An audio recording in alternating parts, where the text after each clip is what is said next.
ABC News political director Rick Klein for more on these early voting numbers. Rick, first, let's talk about Texas. As Marcus said, since the 90s, it's been considered a red state, a pretty much foregone conclusion. And now, as Terry mentioned, ABC News just moved Texas from lean Republican to a toss-up. Why do Democrats have a real shot this time around?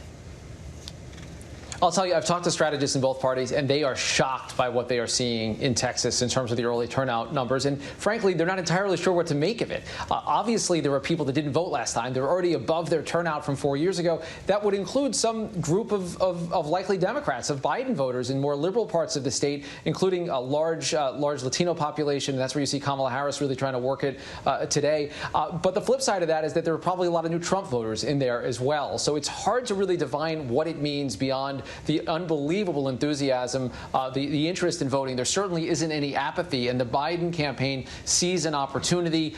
They see it in their internal numbers, and they see it in these early voting numbers. They see something come on the board that they really didn't expect to have. And I want to ask you about what is going to happen election night, Rick, and that is clearly that for a lot of people, we won't know the results of the state by state on election night. That has been a tradition, but it's really a function of the electronic age.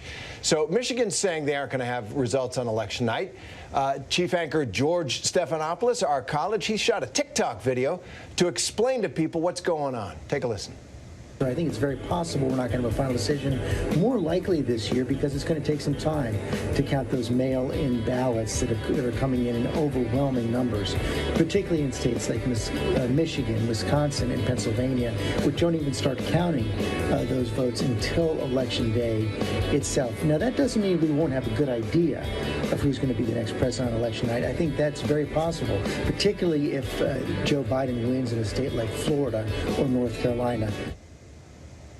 But this is the message that everybody's trying to get out. This is going to be a different kind of election night. Given that we might not have a winner, what can we expect to see?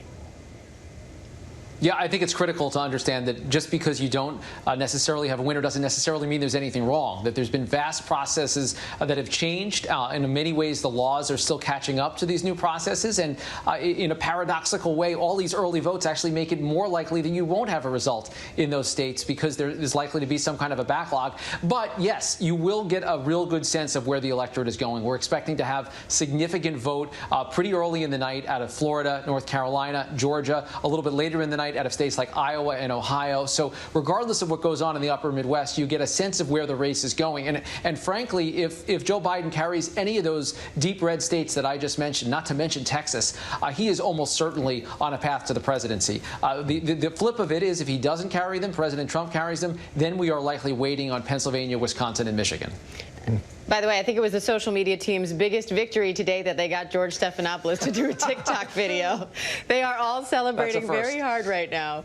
But Rick, in terms of the campaign, we are nearing the finish line now. It's the last-minute campaign push is on. So where are Trump and Biden heading this weekend, and what do they need to do in those key states?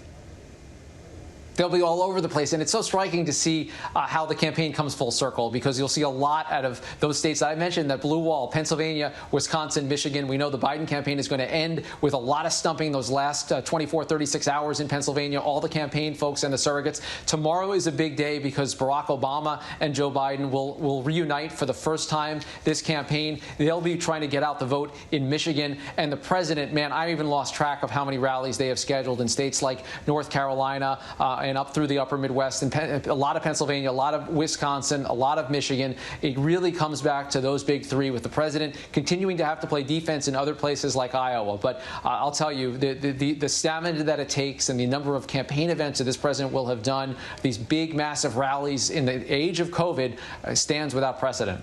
All right, ABC News political director Rick Klein. Thanks, Rick. And be sure to tune in to our full coverage on Election Day starting at 7 a.m. Eastern. And George Stephanopoulos will anchor election night coverage with our political team at 7 p.m. Eastern. It all happens right here on ABC News Live. And you can find out how to vote in your state at 538.com.